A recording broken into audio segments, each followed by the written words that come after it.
Olá, aluno. Olá, aluna. Bem-vindo a mais uma aula de física.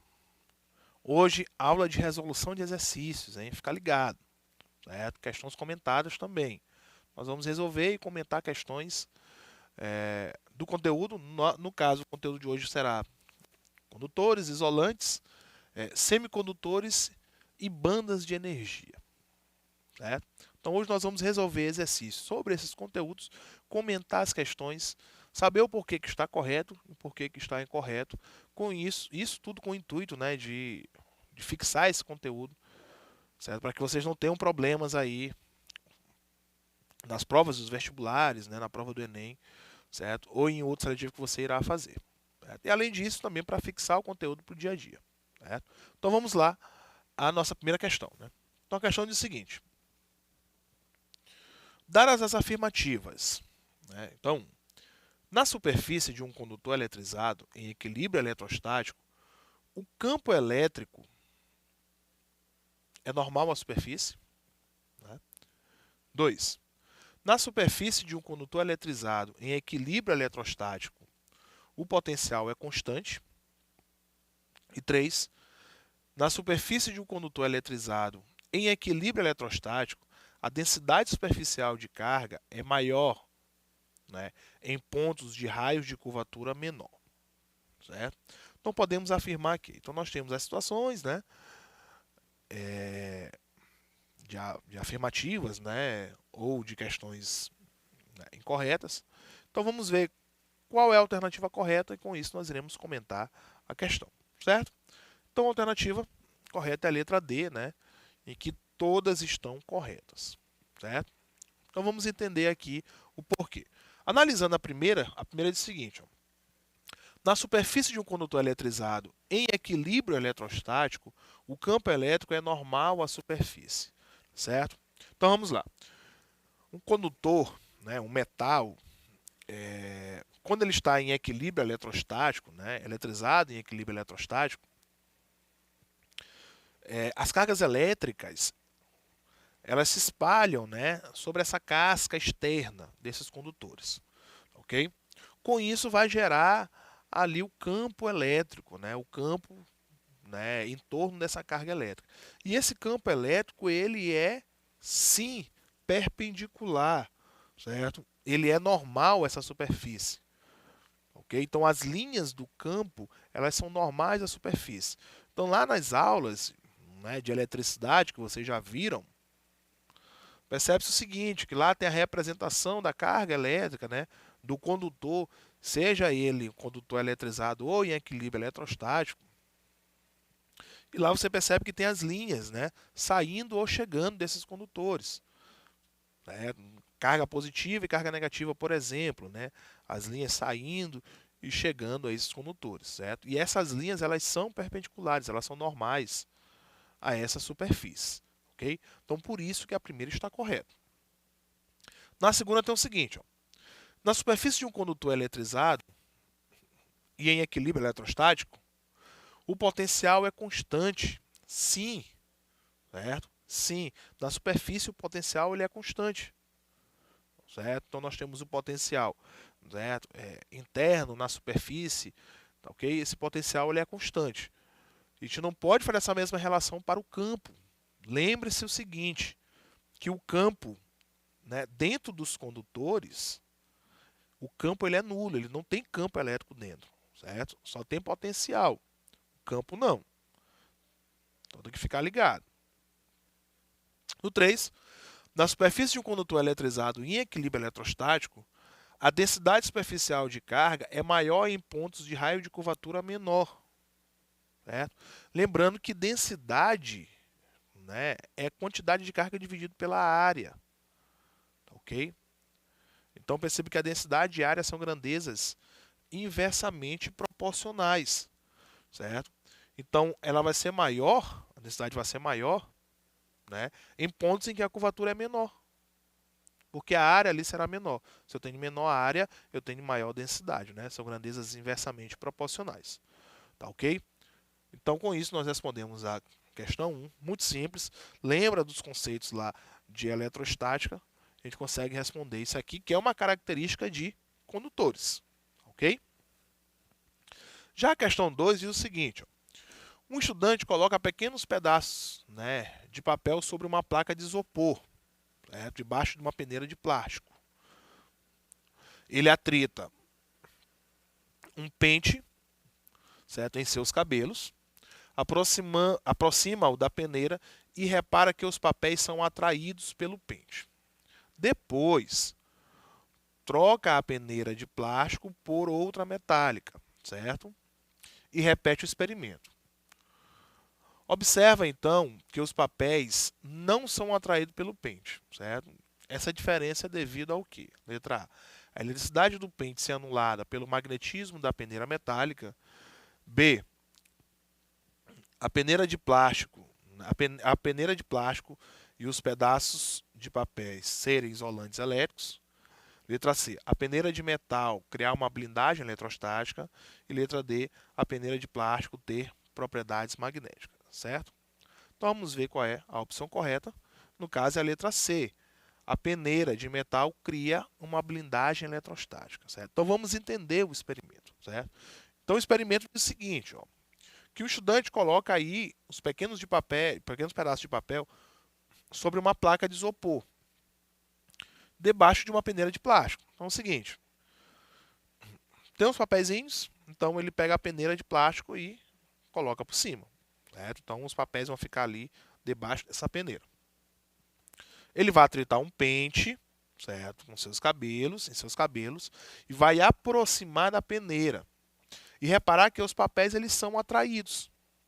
Então aproximou da peneira, os papéis eles atraem, certo? Depois, ele troca a peneira de plástico por uma de metal. E ele vai repetir o processo, pegar os papéis, certo? Cobrir com a peneira de metal, vai pegar o pente, atritar no cabelo e aproximar, ok?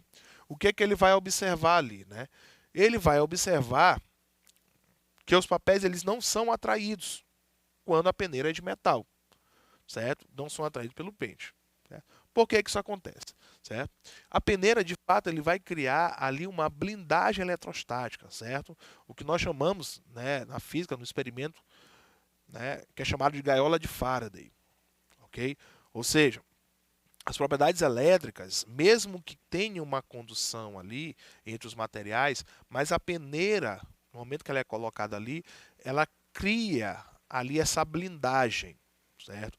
Ou seja, as cargas elétricas, elas não conseguem interagir por causa dessa blindagem, mesmo que a peneira ela seja vazada, certo? É uma peneira, por ela vai passar alguma coisa.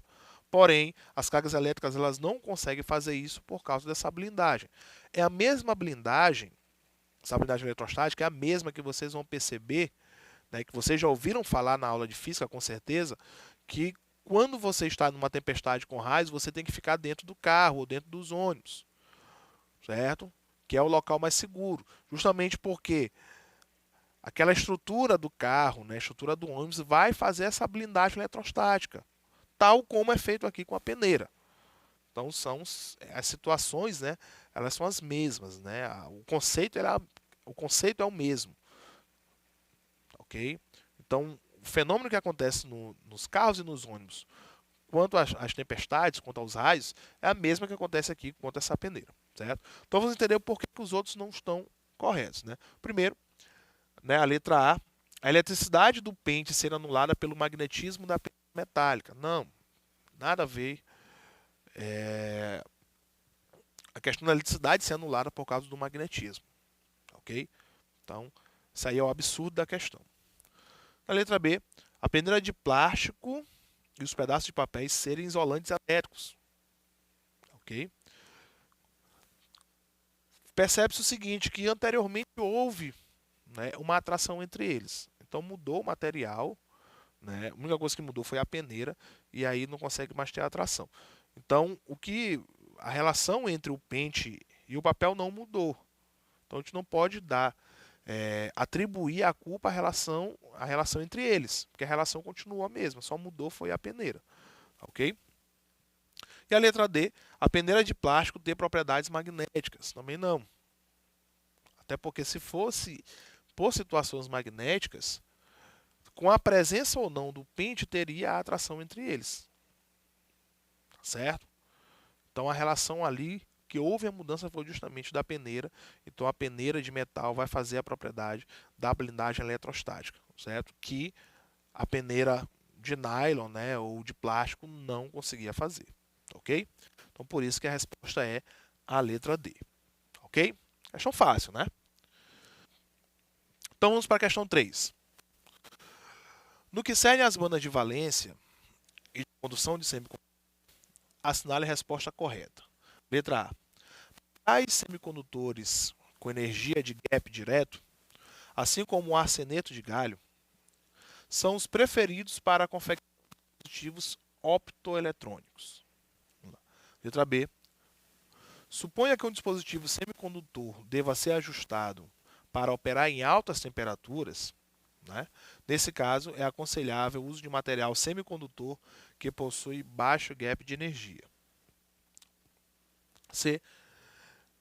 Lacuna é a falta de elétrons. Sendo assim, a lacuna possui a mesma massa do elétron, né? O mesmo vetor de onda do elétron, mas com carga contrária à do elétron. O material semicondutor se diferencia do material isolante pelo tamanho do gap. Né? No semicondutor, eles se encontram na banda de condução, enquanto os elétrons ficam na banda de valência. E na letra E, o silício é o material ideal para a fabricação dos emissores de luz, visto que possui gap de energia de gap inferior, né, do arseneto de galho. Ok? Então vamos ver qual é a alternativa correta e com isso fazer aí as nossas observações. Certo? Então a alternativa correta é a letra D. Ok? Então a letra D, né, o material semicondutor se diferencia do material isolante pelo tamanho de seu gap, né? Pelo tamanho ali do espaço que fica entre a banda de valência e a banda de condução, certo? Então, o semicondutor tem ali uma diferença, né? Um espaço entre eles intermediário, que é diferente do isolante, que o espaço é bem maior. Certo? Então a relação, né, a energia para que se passe ali da banda de valência para a banda de condução tem que ser muito maior do que nos semicondutores. Tá certo? Então no semicondutor as lacunas se encontram na banda de condução, né, enquanto os elétrons ficam na banda de valência. Sim, então nós temos ali os elétrons na banda de valência, que é, não é onde os elétrons eles se encontram, né, de fato. Então eles precisam de uma energia externa, né, para poder ele pular para essa banda de condução. Ok? Isso nos semicondutores, né, que estão ali, o gap ali é menor, certo? E a energia também é menor para que isso aconteça. Já para os isolantes, não, nós temos um espaço muito maior, né, um gap muito maior, uma quantidade de energia muito maior para que isso aconteça. Ok? Então, por que não pode ser a letra A? Né? Semicondutores com energia de gap, assim como o arseneto de galho, são os preferidos para a confecção de dispositivos eletrônicos, certo? O arseneto de galho é um dispositivo, né? É um ótimo dispositivo, né? Semicondutor, porém ele ainda tem algumas dificuldades de se trabalhar com ele, né? Até pela questão mesmo questões financeiras, questões, certo? De cunho econômico que ainda impossibilita, né? O silício ele é o mais utilizado. Tá certo? Letra B. Suponha que o dispositivo semicondutor deva ser ajustado para operar em altas temperaturas. Nesse caso, é aconselhável um material semicondutor que possui baixo gap de energia. Não, tem que ser um alto gap de energia, certo? Você vai trabalhar aí com altas temperaturas, né? A energia que chega de fora é muito grande, então ele pode, não precisa se trabalhar aí com um gap maior de energia para poder a gente ter aquele resultado satisfatório. Lembrando que os semicondutores, a gente utiliza eles, certo? A gente opta se trabalhar pelos semicondutores justamente porque tem como controlar, tá certo? Esse gap de energia que a gente vai ter que utilizar, ok? Na C, a lacuna é a falta de elétrons. A lacuna possui a mesma massa do que o elétron, mesmo vetor de onda do elétron, mas carga contrária do elétron. Não, certo? A lacuna, né, que é aquele espaço proibido, né, onde vai ter o gap de energia, certo? Ali vai ser o local em que ele vai passar para a valência, né, para a banda de condução. Os elétrons eles estão na banda de valência para passar para a banda de condução, certo? E a letra E, o silício é o material ideal para a fabricação de lasers de diodos emissores de luz, visto que possui gap direto e energia inferior à do acido de galho. Não, o acido de galho ele é mais utilizado para a fabricação desses lasers e diodos, tá ok? Não o silício. Então, com isso, resposta letra D. Questão 4 é o seguinte: diversas propriedades dos sólidos são entendidas com o conceito de banda de energia. A natureza desta banda determina se o material é isolante, condutor ou semicondutor. A banda de valência é a banda de energia mais elevada, certo? Que está ocupada por elétrons. Então, é a banda de energia que está desocupada de elétrons, certo? Considerando essas informações e com base na figura que o da esquerda corresponde a um, certo? Vamos lá. Semicondutor, certo? Da direita o isolante, condutor, direita, isso vai depender entre letra. O da esquerda vai ser um isolante, direita um condutor. Na letra D, da esquerda o condutor, da direita o condutor. Independente da letra E, o condutor, e o da direita o condutor isolante. Distância energética entre as bandas, ok? Então, vamos ver qual é a resposta e com isso fazer a nossa análise, né? Então a resposta é a letra C, né? Então da esquerda é um condutor e o da direita é um isolante ou um semicondutor, isso dependendo da distância energética entre as bandas, ok? Então a figura, né? A figura da esquerda nós temos a banda de valência e a banda de condução ali, né? As duas unidas praticamente, ok? Com isso nós temos o gap direto. Então, os elétrons eles saem da banda ali de valência para a banda de condução direto. A quantidade de energia que é utilizada para isso não é uma quantidade de energia muito grande, tá certo? Então, essa é uma característica dos metais, dos condutores. Okay? Então, isso é uma característica de um condutor. Então, eu posso dizer que ele é um condutor. Já o da direita, nós temos a banda de valência embaixo e a banda de condução em cima. Percebam que há uma distância entre eles. Esse distanciamento ele é causado justamente pelaquela zona proibida, ok? Então ali fica um pouco mais difícil, ou muito difícil, esse elétron passar para a banda de condução, justamente por causa daquele espaço que tem ali, daquele buraco que vai ter entre a banda de condução e a banda de valência, ok? Dependendo dessa distância, ele pode ser um semicondutor ou pode ser um isolante. Certo? Quem vai dizer isso é essa distância. Então, por isso que a resposta correta é a letra B. Certo? O primeiro é, de fato, o condutor, porque a banda de valência e de condução estão ali juntas, né? E o da direita pode ser um isolante ou um semicondutor, dependendo da distância entre eles. Tá certo? O exercício 5, para finalizar, tem o seguinte. Marque V se a afirmativa for verdadeira e F se for falsa. Certo? Letra A. Nas ligações covalentes, um átomo para outros átomos a ligação. Certo? Letra B. O íon positivo é um átomo que perdeu a camada de valência. E na letra